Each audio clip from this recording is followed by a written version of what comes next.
Let's recall that they disavowed their own statement that they had put out earlier in the day in Cairo.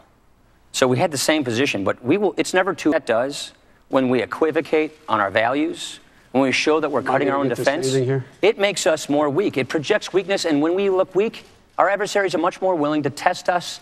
They're more brazen. Imagine what would have happened if we had these sanctions in place earlier. You think Iran's not brazen? Look at what they're doing. They're stepping up their terrorist attacks. They tried a terrorist attack in the United States last year when they tried to blow up the Saudi ambassador at a restaurant in Washington, D.C. Watered down sanctions, delayed sanctions, tried to stop us from putting the tough sanctions in place. Now we have them in place because of Congress.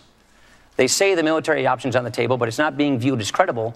And the key is to do this peacefully, is to make sure that we have credibility. Under a Romney administration, we will have credibility on this issue. The timeline, whether it's that short of time or longer, I agree that it's probably longer. These sanctions in place, it's in spite of their opposition. Oh, God. They've given 20 waivers to this sanction, and all I have to point to are the results. They're 4 years closer toward a nuclear weapon. It undermines our credibility by backing up the point when we make it that all options are on the table. That's the point.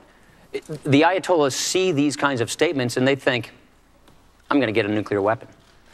When we see the kind of equivocation that took place because this administration wanted a precondition policy, so when the Green Revolution started up, they were silent for 9 days. When they see us putting they see us putting daylight between ourselves and our allies in Israel, that gives them encouragement. When they see Russia watering down any further sanctions, the only reason we got a UN sanction is because Russia watered it down and prevented these central bank sanctions in the first place.